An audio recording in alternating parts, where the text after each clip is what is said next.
ಬರುವುದಕ್ಕಿಂತ ಮೊದಲು ಬ್ರಾಹ್ಮಣರು ಆಶೀರ್ವಾದ ಮಾಡಿದ್ರು ಅಂತಾದ್ರೆ ಆ ಮನೆಗೆ ಬೇರೆ ಮಾಠ ಬೇಡ ಅಂತ ಅರ್ಥ. ನೀನು ನನ್ನನ್ನು ತೆಗಿಲಿಕ್ಕೆ ಬಂದದ್ದ?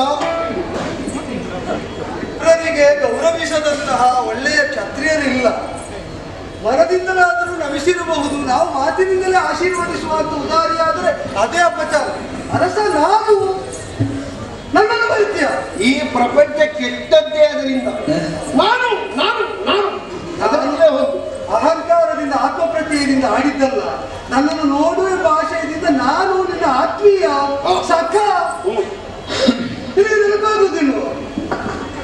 ಅಗ್ನಿವೇಶನ ಆಶ್ರಮ ನಾವು ಒಟ್ಟಾಗಿ ಕೂಡಿದ್ದು, ನಲಿದಾಡಿದ್ದು, ಕಲಿತದ್ದು, ಪರಸ್ಪರ ಭಾವಗಳನ್ನು ಹಂಚಿಕೊಂಡದ್ದು, ಆತ್ಮೀಯರ ಸಖ್ಯದಿಂದ ಮೆರೆದಾಡಿದ್ದು ಯಾವುದು ನೆನಪಾಗುವುದಿಲ್ಲ. ನಾನು ಏನು ಹಾಗೆ ನೋಡಿ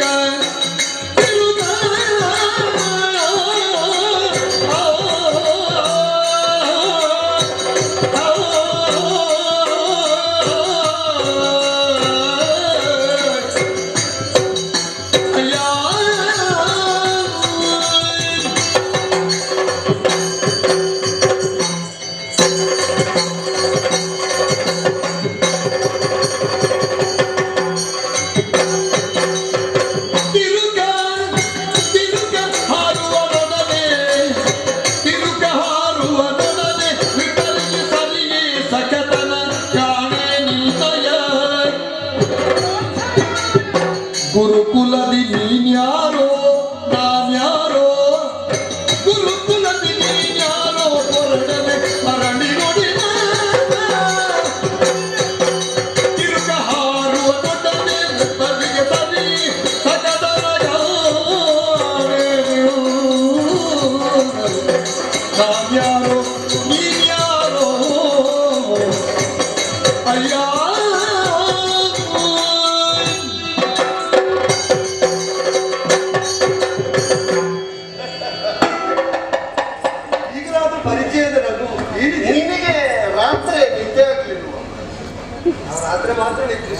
ಹಗಲು ಕನಸು ಕಾಣ್ತಾ ಇದೆಯೋ ಅಂತ ಕೇಳಿದ್ದು. ಕೆಲವಂದ್ರೆ ನಾವು ಎಚ್ಚೆತ್ತ ಮೇಲೆ ಕನಸನ್ನು ನನಸಾಗಿಸುವುದಕ್ಕೆ ಯತ್ನಿಸುವುದು. ಈ ಕೆಲವು ಸಲ ಯಾರಾದರೂ ನಮ್ಮ ಎದುರು ಒಂದು ವಿಷಯವನ್ನು ಸಾವಿರ ಸಲ ಹೇಳಿದಾಗ ನಾವೇ ಹೌದಾದು ಅಂತ ಅನ್ನಿಸಿ ಹೋಗ್ತದೆ. ರೂಢಿಯಲ್ಲಿ ಉಂಟು ಮಾತು, ಸುಳ್ಳನ್ನು 100 ಬಾರಿ ಹೇಳಿದ್ರೆ ಅದು ಸತ್ಯ ಆಗ್ತದೆ. ಭ್ರಮರ ಕೀಟ ನ್ಯಾಯ ಅಂತ ಒಂದು ನ್ಯಾಯವೂ ಉಂಟು. ಒಂದು ಕೀಟವನ್ನು ಯಾವುದೋ ಒಂದು ಗೂಡಿನಲ್ಲಿ ಹಾಕಿಟ್ಟು ಅದರ ಸುತ್ತ 1 ತಿಂಗಳು ಭ್ರಮರ ಝೇಂಕರಿಸುತ್ತಾ ಸುತ್ತು ಬಂದ್ರೆ ಇದಕ್ಕೂ ಝೇಂಕಾರ ಮಾಡುವುದಕ್ಕೆ ಒಳಗಿದ್ದಂತಹ ಹಾತೆಗಾದರೂ ಕೆಲವು ಸಲ ಝೇಂಕಾರ ಹುಟ್ಟಿಸುವುದಕ್ಕೆ ಧ್ವನಿ ಅನುಗ್ರಹಿತವಾಗುತ್ತದೆ ಅಂತ. ನಿನ್ನಲ್ಲಿ ಬಹುಶಃ ಯಾರೋ ಇದನ್ನು ತುಂಬಿಸಿದ್ದಾರೆ. ಅಲ್ಲ, ನನ್ನಂತಹ ಒಬ್ಬ ದೊಡ್ಡವ, ನನ್ನಂತಹ ಒಬ್ಬ ಧೀಮಂತ, ನನ್ನಂತಹ ಒಬ್ಬ ಹೃದಯವಂತ ಬ್ರಾಹ್ಮಣರನ್ನು ಗೌರವಿಸ್ತಾ ಇದ್ದಾನೆ. ಪಂಚಾಲದಲ್ಲಿ ಅರಸನಾಗಿರುವಂತಹ ದೃಪದ ಕೊಡುಗೈ ದಾನಿಯಾಗಿದ್ದಾನೆ. ಅವ ಯಾರನ್ನೂ ಒಪ್ಪಿಕೊಳ್ಳುವಂತಹ ಉದಾರ ಸ್ವಭಾವದವನಿದ್ದಾನೆ ಎನ್ನುವುದರಿಂದ ನೀ ಹೀಗೆ ಮಾತಾಡ್ತೀಯೋ ಏನು? ಅಯ್ಯೋ, ಹಾಗಲ್ಲ, ಇದ್ದದ್ದನ್ನೇ ಆಡಿದಲ್ಲ. ಆ ಇದ್ದದ್ದನ್ನೇ ಆಡುವುದಿದ್ರು ಅದಕ್ಕೊಂದು ಮುಖ ಬೇಡುವ. ನಿನ್ನ ಹೆಸರೇನೆಂದೇ? ನನ್ನ ನಿನಗೆ ನೆನಪಾಗಲಿಲ್ಲ, ನೀನೇ ನೆನಪಿಸಿ ನೋಡು. ಮುಖ ಸರಿ ನೋಡಿದ್ರೆ ನಿನಗೆ ಅರ್ಥ ಆಗ್ತದೆ.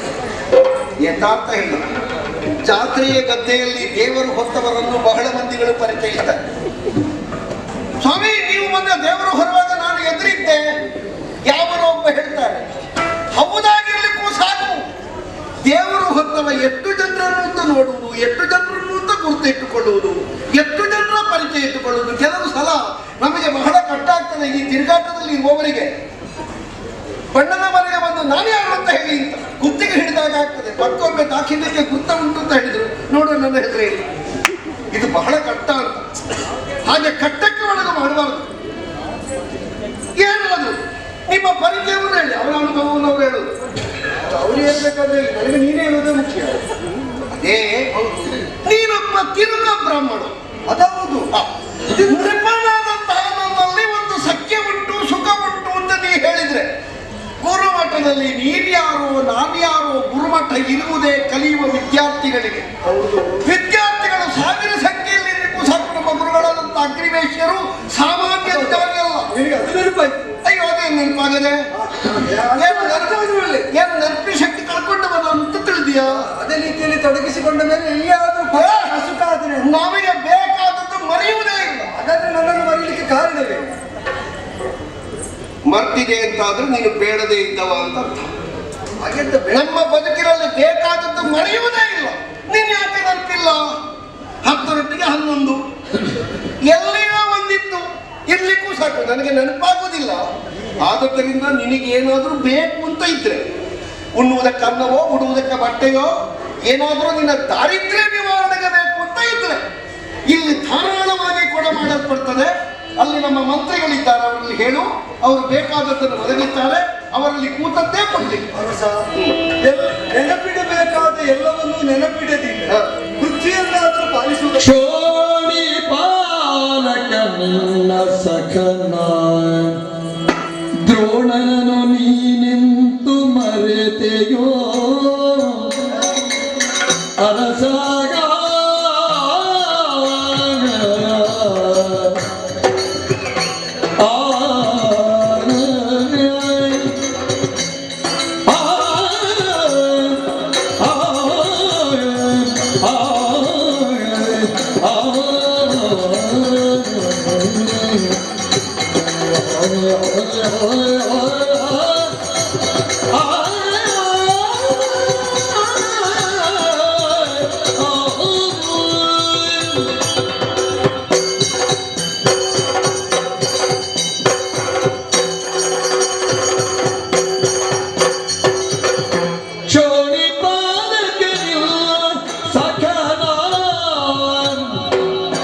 ದ್ರೋಣನನು ನೀನಿಲ್ತು ಮರೆತಿಯೋ, ಈ ದ್ರೋಣನನು ನೀನಿಲ್ತು ಮರೆತೆಯೋ, ಚೋಣಿಯಂಥವ ನೀವೇ ನಿಲ್ದಿದೆ ಮಾಡದು ಸೋರು, ಚೋಣಿಯಂಥವ ಇವೆ ಎಂದಿಗೆ ಮಾಡದು ಸುರು, ದ್ರೋಣನನು ನೀನಿಂತು ಮರೆತೆಯೋ ಚೋಣಿ ಪಾಲಕ.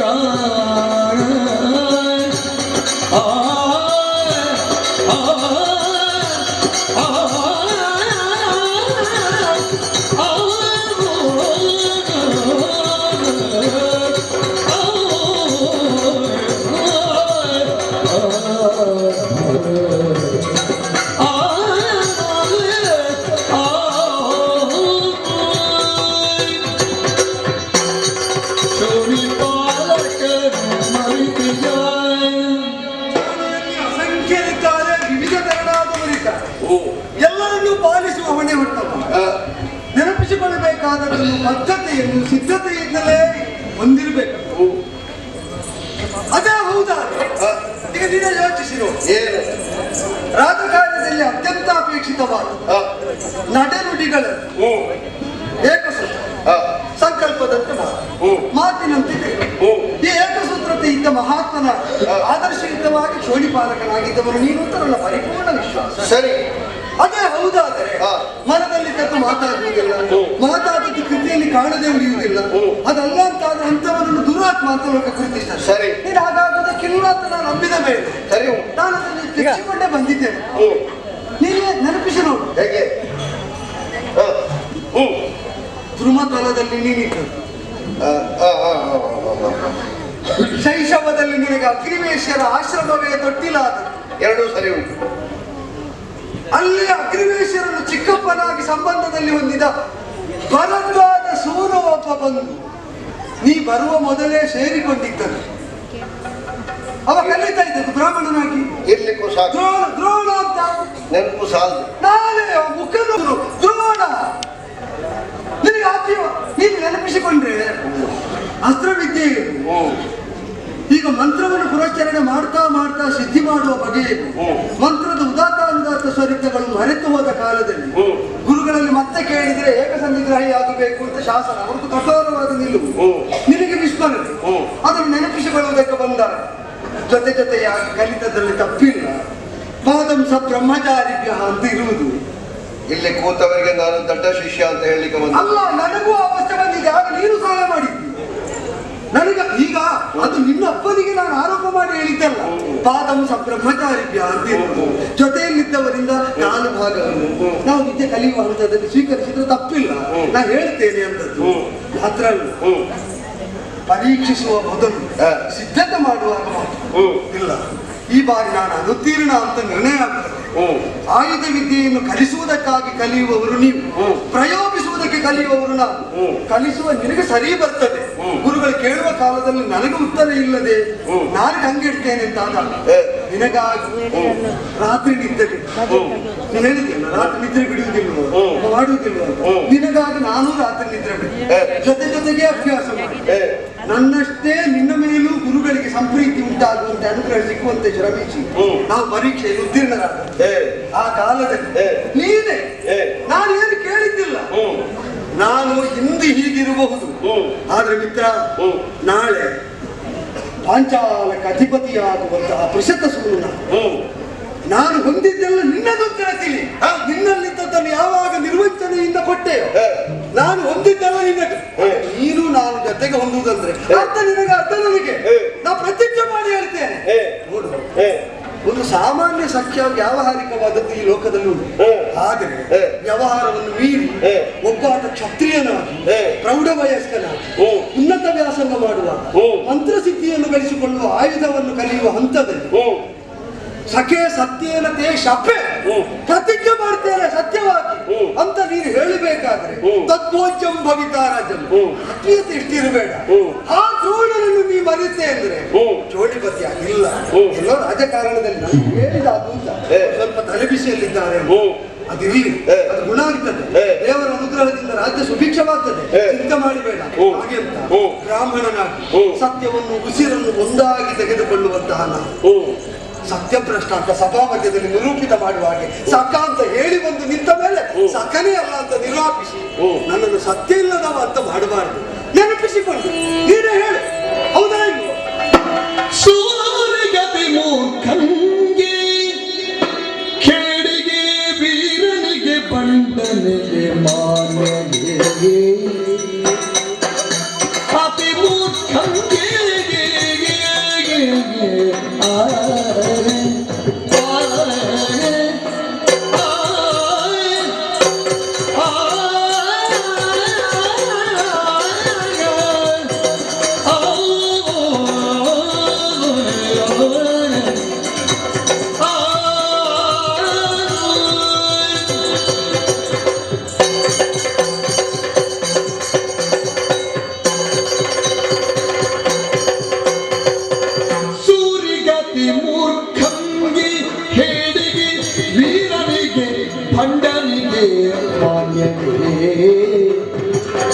ಧಾರಿಣಿ ಪತಿರು ಕನಿಗೆ ಗೆಳೆತನ ಸೇರ ಧಾರಿಣಿ ಪತಿರು ಕನಿಗೆ ಗೆಳೆತನ ಸೇರಲುಂಟೆ ಧಾರಿಣಿ ಪತಿರು ಕನಿಗೆ ಗೆಳೆತನ ಸೇರಲುಂಟೆ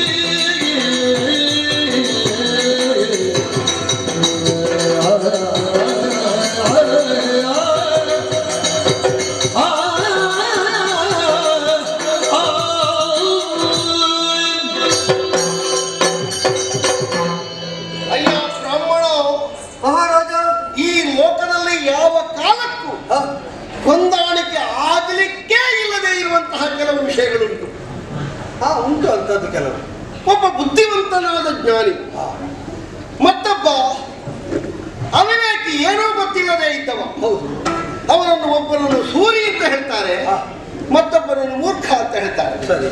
ಒಬ್ಬ ಬುದ್ಧಿವಂತ, ಇನ್ನೊಬ್ಬ ಏನೋ ತಿಳಿಯದೆ ಇದ್ದವ. ಒಬ್ಬ ಹೇಳಿ, ಇನ್ನೊಬ್ಬ ವೀರ, ಮತ್ತೊಬ್ಬ ದಟ್ಟ ದರಿದ್ರ, ಇನ್ನೊಬ್ಬ ದೃಪತಿ. ಇದೆಲ್ಲ ಸಮನ್ವಯ ಆಗುವುದಿಲ್ಲ ಅಂತ. ಅದೆರಡು ಒಟ್ಟಾಗುದು. ಎಣ್ಣೆಯನ್ನು ನೀರನ್ನು ಒಟ್ಟಿಗೆ ಮಾಡಿದ್ರೆ ಅದು ಬೇರೆ ಬೇರೆ ಉಳಿಯುತ್ತದೆ. ಅದು ಒಂದಕ್ಕೊಂದು ಸೇರಿಕೊಳ್ತದೋ? ಇಲ್ಲ, ಸಮ್ಮಿಶ್ರಿತವಾಗುವುದು. ಹೌದಲ್ಲ? ಸೇರದೆ ಇರುವ ವಿಷಯಗಳನ್ನು ನಾವು ಒಟ್ಟಿಗೆ ಎಷ್ಟು ಪ್ರಯತ್ನ ಪಟ್ಟು ಸೇರಿಸಿದ್ರು ಸೇರಲಾಗದು, ಸೇರುವುದಿಲ್ಲ. ಅದು ಹೌದು. ಆದ್ರೆ ನಾವು ಸತ್ಯದಿಂದ ಜೊತೆ ಆದದ್ದು ಹೌದಲ್ಲ? ಏನು ಸತ್ಯವೋ ಸುಮ್ಮನೆ ನೀನು ಹೇಳಿದ್ದನ್ನೇ ನಾವು ಇನ್ನೊಮ್ಮೆ ಗ್ರಹಿಸಿ ಯೋಚಿಸಿ ಚಿಂತಿಸಿ ಹೌದು ಅಂತ ಮೆಲುಕು ಹಾಕಿ ನೋಡಿದಾಗ ಆ ವಿಷಯ ನೆನಪಿಗೆ ಬಂದ್ರು ಈ ಕಾಲಕ್ಕದು ಊರ್ಜಿತವಾಗಿ ನಿಲ್ಲುವುದಕ್ಕೆ ಸಾಧ್ಯ ಇಲ್ಲ ಅಂತ. ಅಂದ್ರೆ ಎಳವೆಯಲ್ಲಿ ಮಕ್ಕಳು ಆಡುವಾಗ ಅದು ಅಪ್ರಬುದ್ಧತೆ. ಇದು ಹಾಗಲ್ಲ. ಉಪನಯನ ಸಂಸ್ಕಾರ ಆಗಿ ಪ್ರಬುದ್ಧತೆ ಬಂದ ಮೇಲೆ ಪ್ರೌಢತೆಯಲ್ಲಿ ಆಡಿದ ಮಾತು ಎಷ್ಟು ಚಿಕ್ಕದಲ್ಲ. ಎಷ್ಟು ಪ್ರೌಢರಾದ್ರೂ 18ಕ್ಕಿಂತ ಕೆಳಗೆ ಬಾಲಕರು ಅಂತಲೇ ಲೆಕ್ಕ. ಹಾಗೆಲ್ಲೂ ಅಲ್ಲ. ಮತ್ತೆ ಅದಕ್ಕಿಂತ ಮೊದಲು ಈಗ ಮದುವೆಯೂ ಆಗ್ತದೆ. ನೀನು ಹಾಗೆಲ್ಲ ಹೇಳಬಾರದು. ಇಲ್ಲ, ಬಾಲಕರಂದ್ರಲ್ಲ, ಅದಕ್ಕಿಂತ ಮೊದಲು ವಿವಾಹವಾಗಿ ಮಕ್ಕಳಾಗುವಂತಹ ಸನ್ನಿವೇಶದಲ್ಲಿ ಆಗ ಅಪ್ರೌಢತೆ ಅಂತಲೇ ಹೇಗೆ? ವಿದ್ಯಾರ್ಥಿ ಜೀವನ ಎನ್ನುವುದು ಮುಕ್ತಾಯ ಆಗುವುದು ಯಾವಾಗ? ಗುರುಗಳಿಗೆ ನಾವು ದಕ್ಷಿಣೆಯನ್ನು ಕೊಟ್ಟು ಹೊರಗೆ ಬಂದ್ರೆ ಅದವು ಈ ವಿದ್ಯಾರ್ಥಿ ಜೀವನ ಮುಗಿಯುವಲ್ಲಿವರೆಗೆ ಅವ ವಿದ್ಯಾರ್ಥಿ. ಸರಿ, ವಿದ್ಯಾರ್ಥಿ ಎನ್ನುವಂತಹ ಅರ್ಥ ಏನು? ಅವ ಅನ್ವೇಷಿಸ್ತಾ ಇದ್ದಾನೆ, ಕಲಿಯುತ್ತಾ ಇದ್ದಾನೆ, ಪ್ರಪೂರ್ಣ ಆಗಲಿಲ್ಲ ಅವ ಅಂತ ಅರ್ಥ. ಅದೆಂತ ಒಂದುಂಟು, ತಿಳಿದೆ ಅಂತ ತಿಳಿದವ ಏನು ತಿಳಿಯಲಿಲ್ಲ, ನಾವು ತಿಳಿಯಲಿಲ್ಲ ಅಂತ ತಿಳಿದವನೇ ತಿಳಿದವ ಅಂತ ಶಾಸ್ತ್ರದ ಮಾತು. ಗುರುಮಠದ ಅರ್ಥ ಏನು? ಬದುಕಿಡೀ ವಿದ್ಯಾರ್ಥಿ. ಹೌದು, ವಿದ್ಯಾರ್ಥಿ ಬದುಕಿಡೀ ಹೌದು ಎಂಬುದರಿಂದ ಅವು ಬದುಕಿಡೀ ಅಪ್ರಬುದ್ಧ ಅಂತ ಅರ್ಥ ಆಗಲ್ಲ. ಇದಕ್ಕೊಂದು ಸರಿಯಾದಂತಹ ನೀತಿ ರೇಖೆ ಉಂಟು. ಗುರುಮಠದಲ್ಲಿ ಗುರುಗಳು ನೀನು ಕಲಿತದ್ದು ಪರಿಪೂರ್ಣ ಆಯಿತು ಅಂತ ಹೇಳುವಲ್ಲಿವರೆಗೆ ಗುರುಕುಲವಾಸವೇ. ಅಂತಹ ಗುರುಕುಲವಾಸದಲ್ಲಿ ಗುರುಗಳಿಂದ ಸರಿಯಾದಂತಹ ಪರಮಾನಿಗೆ ಸಿಕ್ಕದೇ ಇರುವಾಗ ಅವು ಪರಿಪೂರ್ಣನಲ್ಲ ಅಂತಲೇ ಅರ್ಥ. ಈಗ ಪ್ರಹ್ಲಾದ ಬಾಲ್ಯದಲ್ಲಿ ಮಾಡಿದ ಭಕ್ತಿಗೆ ದೇವರು ಒಲಿಯಬಹುದು ಅಂತ, ಧ್ರುವ ಮಾಡಿದ ತಪಸ್ಸಿನ ದೃಢತೆಗೆ ದೇವರು ಒಲಿಯಬಹುದು ಅಂತಾದ್ರೆ ಬಾಲ್ಯದಲ್ಲೂ ದೃಢವಾಗಿ ಮಾಡಿದ್ದಕ್ಕೆ ದೇವರು ಮೆಚ್ಚುತ್ತಾನಂತೆ. ದೇವ ಸಾನ್ನಿಧ್ಯ ನೃಪತಿಗೆ ಅರ್ಥ ಆಗುದು. ಕೆಲವೆಲ್ಲ ಅಪರೂಪ ನ್ಯಾಯ ಅಂತ ಉಂಟು. ಇದು ಹಾಗೆ ಅಲ್ವ? ನಮ್ಮ ಸತ್ಯ ಬೇಸಿಗೆಯಲ್ಲಿ ಮಳೆ ಬಂದು ಬಿಡ್ತದೆ, ಮಳೆಗಾಲ ಅಂತ ಅದನ್ನು ಹೇಳುವುದಲ್ಲ. ಅಪರೂಪದಲ್ಲಿ 5 ವರ್ಷದ ಮಕ್ಕಳಿಗೆ ದೇವರು ಒಲಿಯಲಿಲ್ವಾ? 101 ವರ್ಷದವರೆಗೂ ಒಲಿಯದೇ ಇದ್ದದ್ದುಂಟು. ಅದುಂಟು. ಅದು ಕೆಲವೆಲ್ಲ ಏನಾಗ್ತದೆ ನ್ಯಾಯ ಅಂತ ಅದಕ್ಕೆ. ಬಾಲ್ಯದಲ್ಲಿ ದೃಢವಾಗಿ ಮಾಡಿದ ಕರ್ಮ ಸತ್ಫಲವನ್ನು ಕೊಡ್ತದೆ. ನೀ ಮಾಡಿದ ಪ್ರತಿಜ್ಞೆಯೋ ಸಖ್ಯವು ಆ ದೃಢತೆಯಲ್ಲೇ ಇದ್ದದ್ದು ಅಂತ ಹೇಳಿದ್ದು. ಬಾಲ್ಯ ಅಲ್ಲ, ಅವರಿಗಿಂತ ಪ್ರೌಢಿಮೆ ಉಂಟು ನಿನ್ನಲ್ಲಿ. ದೃಢತೆಯಲ್ಲೇ ಮಾಡಿದ್ದು ಹೌದು ಅಂತಾದ್ರೆ ಇಬ್ಬರಿಗೂ ದೃಢವಾಗಿ ಗೊತ್ತಿರಬೇಡುವ. ಒಬ್ಬರಿಗೆ ಮಾತ್ರ ಗೊತ್ತಿರುವುದು, ಇನ್ನೊಬ್ಬರಿಗೆ ಗೊತ್ತಿರದೇ ಇರ್ಲಿಕ್ಕೆ ಕಾರಣ ಏನು? ಇದು ಇಲ್ಲ ಅಂತ ಹೇಳ್ತೀಯ? ನನಗೆ ಇಲ್ಲವೇ ಇಲ್ಲ. ಒಂದು ವೇಳೆ ಇದ್ರು ನಾನು ಸುಳ್ಳು ಹೇಳ್ತೇನೆ. ನೀನು ಸುಳ್ಳು ಹೇಳ್ತಿ ಅಂತಂದ್ರೆ ಅರ್ಥ ಅಲ್ಲ, ನೀನು ಹೇಳುವುದು ಸತ್ಯವೇ ಇರಬಹುದು. ನನ್ನ ಸಮನ್ವಯ ಸೂತ್ರದ ಒಳಗೆ ಒಂದು ಅಧಿಕಾರಿಯಾಗಿ, ರಾಜನಾಗಿ, ಸಮಸ್ತ ಈ ಭೂಮಂಡಲವನ್ನು ಪರಿಪಾಲಿಸತಕ್ಕಂತಹ ಒಬ್ಬ ಅರಸನಾಗಿ, ಪಾಂಚಾಲದ ದೊರೆಯಾಗಿ ನಿನ್ನನ್ನು ಸಖ, ನಿನ್ನನ್ನು ನನ್ನ ಸ್ನೇಹಿತ, ನನ್ನ ಆತ್ಮೀಯ ಮಿತ್ರ ಅಂತ ಒಪ್ಪಿಕೊಳ್ಳುವ ಸ್ಥಿತಿಯಲ್ಲಿ ನಾನಿಲ್ಲ. ಆದ್ದರಿಂದ ಯಾವ ಕಾಲಕ್ಕೆ ಯಾವುದು ನೆನಪಿಟ್ಟುಕೊಳ್ಬೇಕು? ಜೀವನದಲ್ಲಿ ದೇವರು ಕೊಟ್ಟ ದೊಡ್ಡವರ ಒಂದುಂಟು, ಮರವೇ. ಎಳವೆಯಿಂದಲೂ ನಮಗೆ ಎಲ್ಲ ನೆನಪು ಇಟ್ಟರೆ ತಲೆಯಲ್ಲಿ ಜಾಗ ಸಾಕಾಗ್ಲಿಕ್ಕಿಲ್ಲ, ಹುಚ್ಚು ಹಿಡಿದಿತ್ತು. ಕೆಲವೆಲ್ಲ ಕಾಲಕ್ಕೆ ಮರೆತು ಹೋಗ್ಬೇಕು. ಏನು? ಸಭೆಗೆ ಬಂದ ನಾನು ಮಿತ್ರನಾಗಿದ್ದದ್ದು ಹೌದು, ಪ್ರತಿಜ್ಞೆ ಮಾಡಿದ್ದು ಹೌದು. ಈ ಬ್ರಾಹ್ಮಣ ಯಾವುದಕ್ಕಾಗಿ ಇಲ್ಲಿ ಸುಳ್ಳು ಹೇಳ್ತಾ ಇಲ್ಲ ಅಂತ ಸಭೆಯಲ್ಲಿ ಒಂದು ಒಪ್ಪಿಕೊಳ್ತೀಯ, ಅದಷ್ಟು ಸಾಕು. ನಿನಗೆ ಏನು ಬೇಕು ಕೇಳು, ಅದನ್ನು ನಾವು ಕೊಡ ಮಾಡ್ತೇವೆ. ಅದು ಬಿಟ್ಟು ನೀನು ಮರೆತ ಕಾಲದಲ್ಲಿ ನನ್ನಲ್ಲಿ ಕೇಳಿ ಉತ್ತೀರ್ಣನಾಗಿದ್ದಿ, ಗುರುಗಳಿಗೆ ನಿನ್ನಲ್ಲಿ ಅಪವಿಶ್ವಾಸ ಮೂಡಿದಾಗ ವಿಶ್ವಾಸ ಮೂಡಿಸುವುದಕ್ಕೆ ನಾನು ನಿದ್ದೆ ಕೆಟ್ಟಿದ್ದೇನೆ. ಅರ್ಧ ರಾಜ್ಯವನ್ನಾದರೂ ನಾನು ಸತ್ಯವನ್ನಾದರೂ ಕೆಲವು ಕಡೆಯಲ್ಲಿ ಹೇಳಬಾರ್ದು ಅಂತ ಶಾಸ್ತ್ರ ಇರುವುದು. ಇಲ್ಲ, ಹೇಳಬೇಕಾದಾಗ ದೃಢವಾಗಿ ಹೇಳಬೇಕು ಅಂತ ಹೇಳಬೇಕು ಅಂತ ನಾನು ನಮ್ಮ ಸಭೆ ಇದು. ಏನಾಗಬೇಕು, ಏನು ಮಾಡಬೇಕು, ನೀನು ಸುಮ್ಮನೆ ತಲೆತಿರೋದು ಏನೆಲ್ಲವೋ ವಿಶ್ವಾಸಘಾತಕಿ ಏನು ಬಲ್ದಿರಿ ಎಂಬ ನಯ ನುಡಿತಾನೆ ಸಾಲದೆ.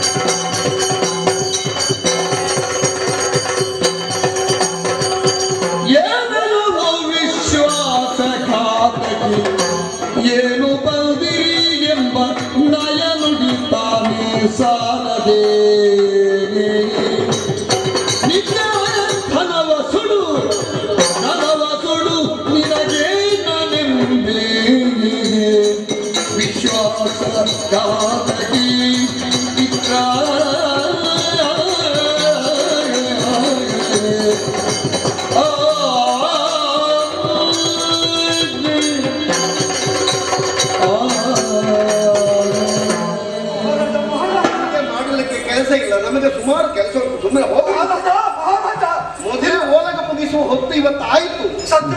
ನೀನು ಬಂದು ನನ್ನನ್ನು ಸುಮ್ಮನೆ ಹೊತ್ತು ತೆಗಿಬೇಡ. ಮಹಾರಾಜ ನಮಗೆ ನಾಳೆಯೂ ಕೆಲಸ ಉಂಟು, ಇವತ್ತು ಮಾತ್ರ ಅಲ್ಲ. ಉಸಿರಾಡದಿದ್ರು ಸತ್ಯ ಉಸಿರಾಡಬೇಕು ಏನಾದ್ರೂ ಹೇಳಿದ್ರಾಯ್ತು. ಉಸಿರಾಡದಿದ್ರು ನಾವು ಆಡಿದ ಮಾತಿನ ಸತ್ಯ ಉಸಿರಾಡಬೇಕು ಅಂತ ಹಂಬಲಿಸುವ ಬ್ರಾಹ್ಮಣ ನಾನು, ಭರದ್ವಾಜ ಸೂರು ನಾನು, ಸತ್ಯ ಸ್ವರೂಪವಾದ ದೈವವನ್ನು ಆರಾಧಿಸ್ತಾ ಬದುಕಿದವರು ನಾನು. ರಾಜ್ಯ ಕೊಡ್ತೇನೆ ಅಂತ ಮಾತು ಕೊಟ್ಟಿದ್ದ ನೆನಪಿಟ್ಟದ್ದು ರಾಜ್ಯದ ಆಸೆಗಲ್ಲ, ನಿನ್ನ ಧನದ ಆಸೆಗಲ್ಲ. ಅದನ್ನು ಸುಡು, ಅದಲ್ಲ ಬೇಕಾದ್ದು. ಮೈತ್ರಿ ಬಂದ ಸೂರಿಗೆ ಮೂರ್ಖನಿಗೂ ಆಗುವುದಿಲ್ಲ, ವೀರನಿಗೂ ಹೇಳಿಗೂ ಆಗುವುದಿಲ್ಲ. ಆದ್ರೆ ನಮಗಾಗ್ತದೆ. ಯೋಚನೆ ಮಾಡು. ಅವನಿಗೆ ಮಿತ್ರ ಅಂತ ಹೇಳ್ತಾರೆ ಸೂರ್ಯನಿಗೆ. ಅವ ಇರುವುದು ಅಷ್ಟೆತ್ತರದಲ್ಲಿ, ಕೆಸರಲ್ಲಿ ಹುದುಗಿರುವುದು ತಾವರೆ. ಆ ತಾವರೆ ಅರಳುವುದು ಅವನ ಔದಾರ್ಯದಿಂದ. ಅವ ಯಾಕೆ ಆ ತಾವರೆಯನ್ನು ಅರಳಿಸ್ತಾನೆ ಗೊತ್ತಾ? ಅಷ್ಟೆತ್ತರ ಇದ್ದರು ತಾನು ಉದಿಸುವ ಪೂರ್ವದಲ್ಲಿ ಜಲಾಧಿವಾಸವನ್ನು ಹೊಂದಿದ್ದೆ, ಅದು ಜಲದೊಳಗೆ ಇತ್ತು.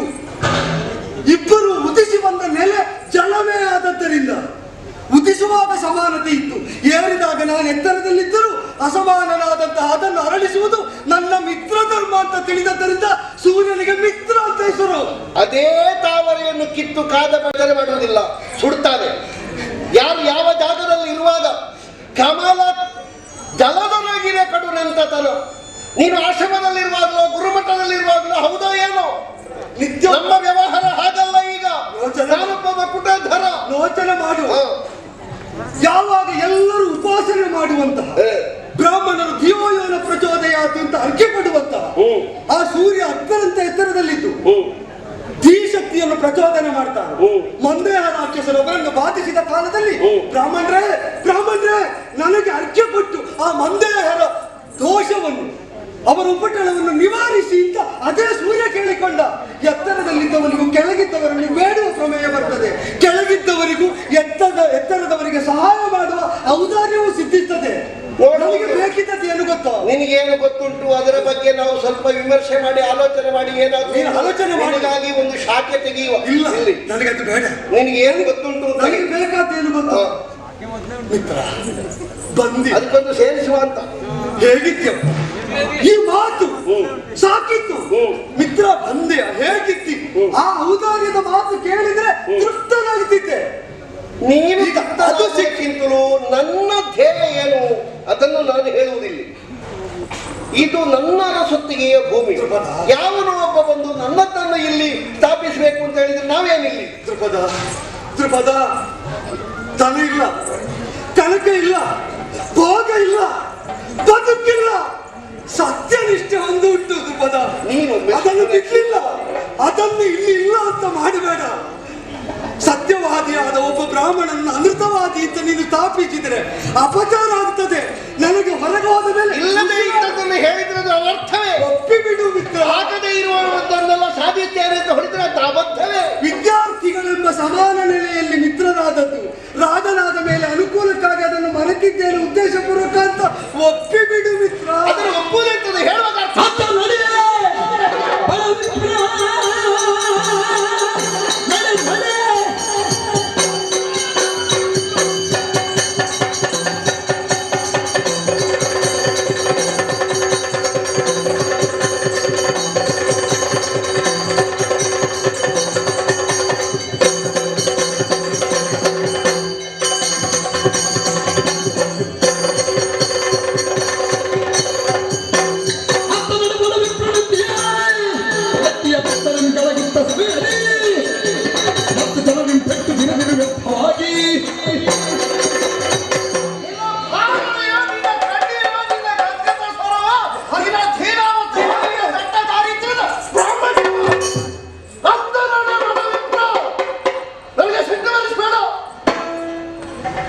ಹೇಳಿದ್ರೆ ಭಾಷಾಂತರದೇ ಇರುವ ದೂತರ ಮೂಲಕವಾಗಿ ನಿನ್ನನ್ನು ಹೊರಗೆ ಕೂಡಿಸಬೇಕು.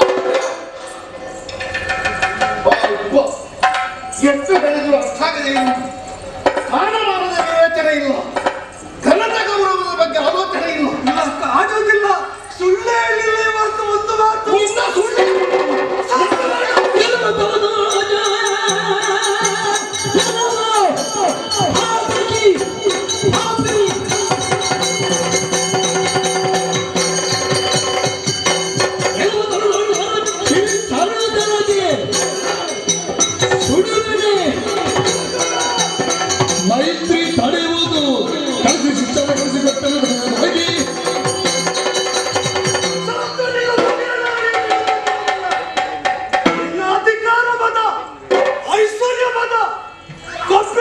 ಸಿಂಹಾಸನದ ಮತ ಅವಿವೇಕ ಒಟ್ಟಾಗಿ ಬ್ರಾಹ್ಮಣರ ಸತ್ಯವನ್ನು ಅವಮಾನಿಸುವುದಂದ್ರೆ ದೈವದ್ರೋಹ ಮಾಡಿದ.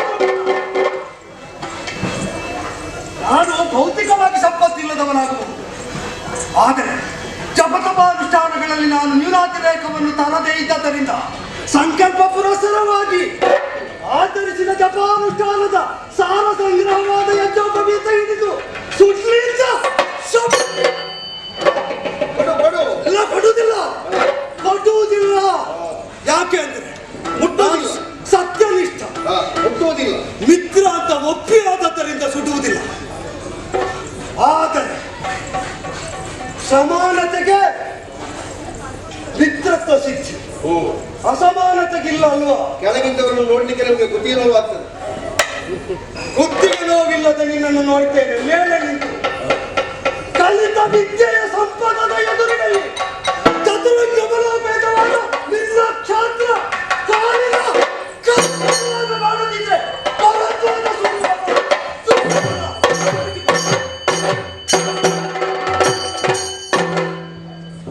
ಎಂತ ಬಿಸಿ ಬ್ರಾಹ್ಮಣ ಮಾರ್ರೆ. ಇಂಥ ಬ್ರಾಹ್ಮಣರನ್ನು ನಾನು ಜೀವಮಾನದಲ್ಲಿ ನೋಡ್ಲಿಲ್ಲ. ದಾರಿದ್ರ ಉಡುವುದಕ್ಕೊಂದು ಬಟ್ಟೆಗೆ ಗತಿ ಇಲ್ಲ ಅಂತ ವಾಸನೆ ಬರ್ತಾನೆ. ಸ್ನಾನ ಮಾಡದೆ ಜೀವ ಸಾಯ್ತಾನೆ. ಬೇಸರ ಮಾಡಬೇಡಿ. ಕಪ್ಪು ಬ್ರಾಹ್ಮಣರನ್ನು ನಂಬಬಾರ್ದು, ಬಿಳಿ ಬಾಕಿದವರನ್ನು ನಂಬಬಾರ್ದು ಅಂತ ಶಾಸ್ತ್ರ ಉಂಟು. ಕಾದಂಗೊಳ್ಳಿ ಮತ್ತೆ ಇವರು ಸರಿ ಬ್ರಾಹ್ಮಣರು, ಇವರು ದೊಣ್ಣೆಯಲ್ಲಿ ಹುಟ್ಟಿದ್ದಾರೆ.